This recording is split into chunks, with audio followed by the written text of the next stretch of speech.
tutandise ngeze maaso Twagala ssentebe ow'ekitiibwa mu butongole ssebo ow'ekitiibwa ssentebe wa LC.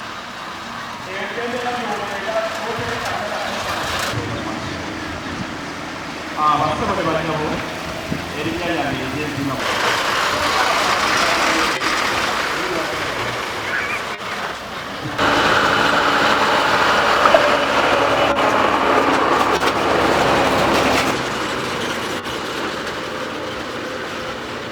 Ekkubo lino lyafuuka political capital naddala ku baloozi baffe ab'Ebbaale. Nzijukira waliwo MP Honorable Kumama gwe yaddira mu bigere. Ekisanja kye yali avuganya Honorable Kumama ekyasembayo yajja ku muluka gwaffe n'empapula z'amawulire n'agamba we mutalonda nze mulaba empapula z'amawulire nti ekkubo twamaze oliyisa mu budget we mutalonda nze ekkubo munaba mulifiiriddwa. Era bakadde bange bategeeza nti ekisanja kyamuweebwa naye ekkubo teryaliibwa paka Honorable Tebandeke wayingidde mu paliamenti. Naye mukyo Bayibuli etulungamya lunwe nti buli kimu kiriko ekiseera kyakyo. Honorable Tebandeke ekkubo lino kkiriza tuliwonga eri Mukama Katonda. Eyo alternative esooka tusobolera nze nsaba abakulembeze abali wano tusobola ffenna okukola ekiwandiiko ekyawamu nga tukisizaako emikono nga tusaba tupetitioning palamenti ku nsonga y'oluguudo luno. Ekyo kimu.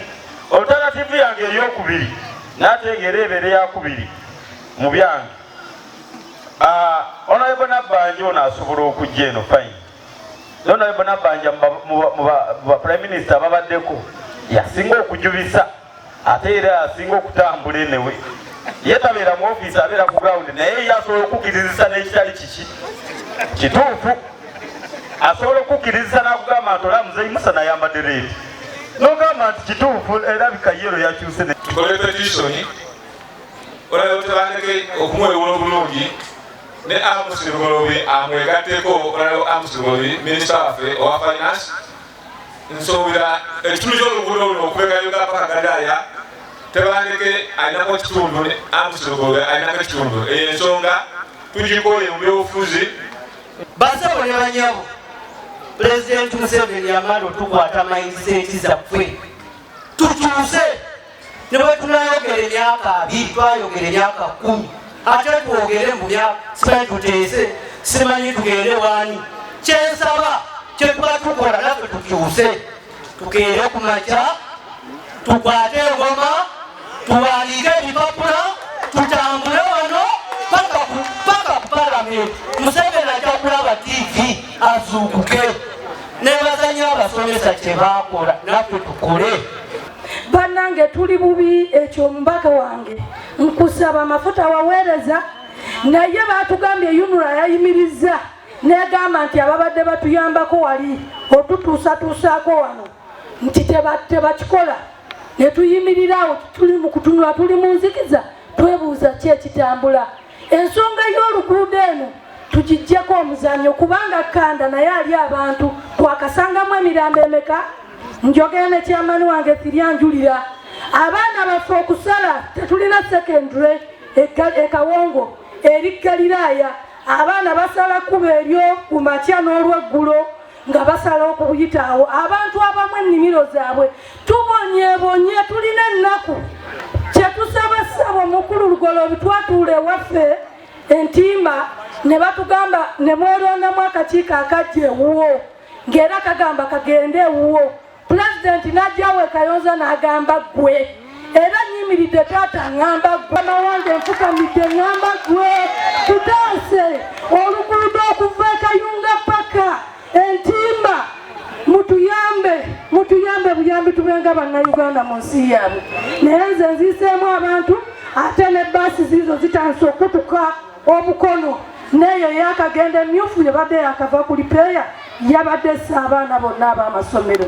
Mwebale nnyo mwebalire ddala. Ekirungi Katonda yeebazibwe era oluguudo luno bwe lutakolebwa lugenda kukuba gavumenti bubi nnyo kubanga gavumenti bwe twali wano nze baŋŋamba nze okuleka mmwe nze baŋŋamba nga bakuŋŋaanidde wano ewange baŋŋamba mulamuzi londa gundi oyo olabe obanga tetukulimira oluguudo tetulukolera oluguudo olwo ekyo kyokka era banaye mwalabako ngaomumwe gwange ngwasamye nange nagamu olwokwagala oluguudo lwange balutekeko Koolansi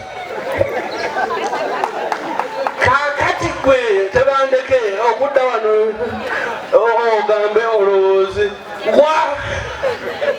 oluguudo lubamala dda okwewaayo ne bagamba gwe ne bwodde ebbayi oluguudo tugenda lukola ne basaba tulonde bwe bayagala era ffe tumanye nga Koolansi gwe ne bwokibeera ebbayi era mu kalulu k'oluguudo tetugenda kukubisa okujjako oyo ataabeerangako oko mu kalulu ako.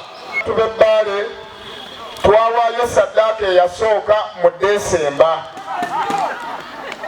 twawaayo mwami Muwonge ne batukakasa nti amangu ddala nga yakalangirirwa enkeera tractor zitandikirawo okuteekako Koolansi ku luguudo lwaffe. Kaakati saddaaka tukyateebereza oba yagenda bwemage oba ekyalinamu.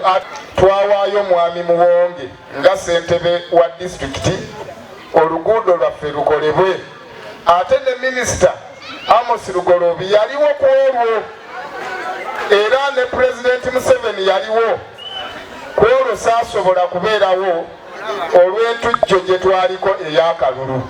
Naye ne baŋŋamba nti Pulezidenti yayimirira ku muzindaalo guno gwennyini wano wennyini wennyimiridde mu ggombolola eno n'agamba omubaka wammwe tasobodde kubeerawo, mbakwasizza Minisita Amos Lugoloobi byonna bye mwetaaga ekkubo liiryo.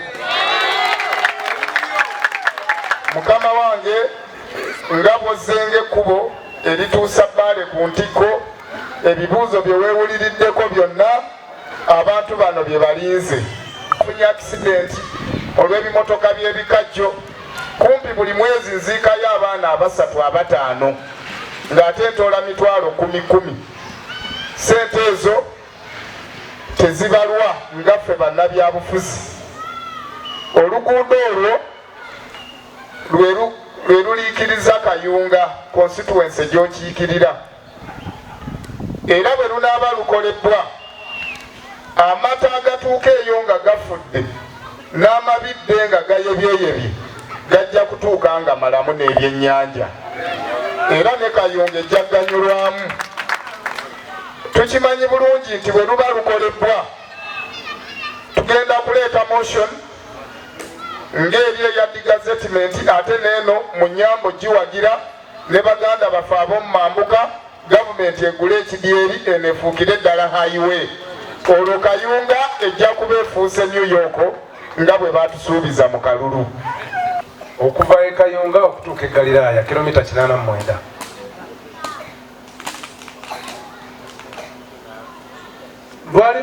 Lwali luyisibwa nti lugenda kukolwako balutamakinge, era ne lujja nga luteekebwa mu bajeti okuviira ddala mu palamenti ey'omwenda gye nalimu.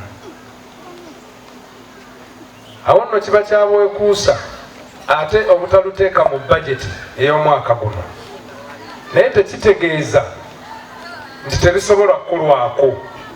Bajeti kitegeeza enteekateeka, era nkakasiza ddala nti mukadde waffe Honorable Amos Lugoloobi ensonga eno agenda girungamya. Siteegi gye tuliko ya kunoonya nsimbi ne kontrakita, era wano wetutuuse kuba babadde mugamba nti byali bya mwaka guno, ebyomwaka guno mukimanyi bulungi twataataaganyizibwa nnyo. Endwadde ya COVID yataataaganya nnyo bajeti yaffe. Olw'okuba yagitutaataaganya nnyo, ebyensimbi byonna sinza byogerera wano kuba muyinza obita kuta obubi, naye nga ekikulu mu kutaataaganyizibwa okwo twalina okufuna kontrakita akola oluguudo luno. Pulezidenti bwe yawandiika mu bbaluwa eyo za China Power, twakyusa mu taamuzi okwewolerako ensimbi oluguudo luno twagala okukozesa enkola gyebayita alternative financing mechanism. Tulina mechanisms nyingi. Alternative financing mechanism newabeerawo n'endala eya direct borrowing nga gavumenti yeyeewoze. Eyo alternative financing mechanism contractor yeyeewola ate n'atuwa ekiseera ekigere mwe tulina omumusasulira empola mpola. Kakati neeyo mu nkola eyo contractor bwe president bwe yatuwa nga taamuzi zaffe tazimiitinga bulungi, ng'ayagala okutukolera tumusasule mu myaka 5, naye nga tumugamba ffe mu myaka 5 esente zo zonna tujja kuba tetunakola ki kusobola zikusasula. Contractor n'agamba bwe kitaba bwe kityo nkoze eki ndobi, n'akola ki n'aloba. Ate nga bwe twalinawo oli bweruli nti era waliwo n'ensimbi provision ezo ziteekebwa okukompesetinga ki abantu, naye tezikola ki tezimala. Kakati ffe ng'abatuuze ababeera ku luguudo luno, meseji yange eri nti tuleme okuteeka essira ennyo mu kigambo kyaki ekya compensation. Waakiri abantu nga bano abanoneddwa amayumba abo bo tuyinza okugamba ate anaasulawa talina sente zizimba ki nyumba, naye oluguudo bwe luba lutambudde okuva wali ne lweyongera. Mujjukire nti oluguudo lwogerwako si sayizi eyo nga gye muliko, olwo lulinga leeni emu lutambula sayidi ki emu, kyobulaba ne accidents nyingi. Luli twogera ku luguudo lugazi nga lulina leeni ezidde eri ne leeni ekola ki ekomenda, ate nga lulina ebibegabega binene owulidde. Kakati lugenda kubanga luguudo lugazi, n'olwekyo twagala tukkaanye nti waliwo eyo gye luyita nga teriyo mayumba eyo, ebyo bireme otudireyinga, naye tekigamba nti temubeera compensated, wabula tetulemerako nti bamale okutuwaaki essente bwoba nga siwoosula, ojja kubanga odireyinga enkulaakulana. Nze nsaasiranye abantu abadde awo okudimandinga essente ng'ate ekintu kigenda kuyamba ye. Naye munnange ebintu birina emitendera mingi bye biyitamu. Okuzimba oluguudo nga luno si kintu kya bulijjo, investment nene nnyo. Si lwe luguudo nga luno, kuba enguudo zino zirimu ebika, waliwo ziri eza low cost ceiling, olwo luzimba mangu n'olumala, naye luno oluguudo high volume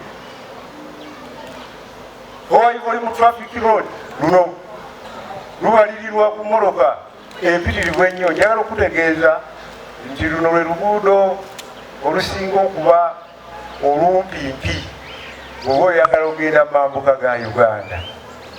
N'olwekyo oluguudo luno nga lukoleddwa ojja kulaba traffic eneeyita wano, bajja kweyongera. Kati oluguudo lw'Ebbaale lwe luguudo ndowooza olusinga kati okututeeka ku bunkenke nga ffe abali mu bukulembeze, nga oluguudo luno bw'oyogera ku luguudo lw'Ebbaale luva Kayunga ne lugenda paka Kawongo mu muluka gw'entimba, naye terukyaliko kubuuza. Pulezidenti yalutuwadda kuba directive ya pulezidenti kiba kiragiro, kiba libateeka. So pulezidenti yatuwadde oluguudo, n'atuwa ne contractor ebbaluwa eyo ndowooza bannakayunga bonna baagiraba. Kyetulinze kiri kimu, Ministry ya Finance kukakasa contractor ki agenda kukola luguudo, kyekyo kyokka. Naye nga pulezidenti engeri gye yatuwa directive n'alikomendinga ne contractor, bannakayunga tubeere bagumiikiriza bugumiikiriza. Tubeere bagumiikiriza oluguudo lw'Ebbaale bagenda kulukola kolansi. Muteeke mufe abakulembeze bammwe obwesigwa, then ekyo kigenda kubeera kyangu. Tulina minisita wano wa finance Honorable Lugoloobi, era naye recommendation ye ku luguudo mujuulidde bulungi, tewali kituteeka ku tension. Luguudo tubadde nalwo emyaka n'emyaka, naye gavumenti ate ku kisanja kya Muwonge bwe lugenda okukolebwa. So tubeere bubeezi bagumiikiriza baganda bange. naye oluguudo luno tukosezza nnyo enfuufu mu nnyumba wanejjula kati olaba tulina ebyetunzi bingi mmotoka tezijjayo senga oluguudo lulamu mmotoka ziba zijja ne zitugulako kasooli ejjanjalo enyeebwa buli kimu naye tezijja zikoma Kayunga bwe buzibu bwe tulina oluguudo olwo lutukosa kubanga kati ng'abaana ebimotoka by'ebikajjo mulimu ebinnya bitambula biyuuga bidde eno ogenda okukiyisa nga otya tuli bubi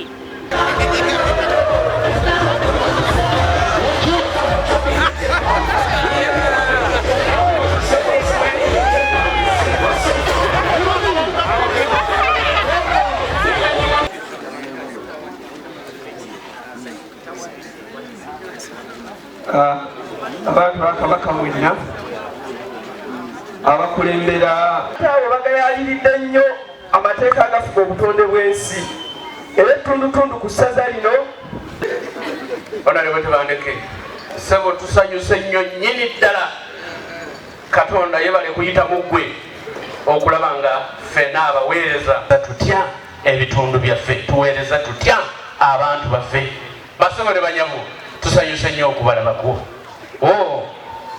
mwesuuke bwe mwidye ange ate ansingira byonna byenkoze eki kale mukkirize mugaane nze honorable Tebandeke ampomeddebwa nsuubira nti eno wansi eno butuufu nayo ne factory yenankanyi sukaali n'ebirala nga twongerako abaana baffe okufuna ki ate n'abaana baffe abakule wali ogenda kikola otya tuzze gatta bwongo emirundi 3 ku namba 4 tujja kwogera ebikajjo era twanoonya akalo nga tugamba tujja kutaasa abantu baffe namba 5 yattaka so amaanyi agasinga ag'emirundi 3 agambye tugagattire ku nsonga emu ya luguudo temuli sirinaamu sheya ate ettaka lyammwe bannayuganda naye abagezigezi baali batwalako nga tukyebase ku lwa Katonda n'ensi yange n'abantu abalinako obutundutundu bwabwe ero siziwerako nazo zisigaleko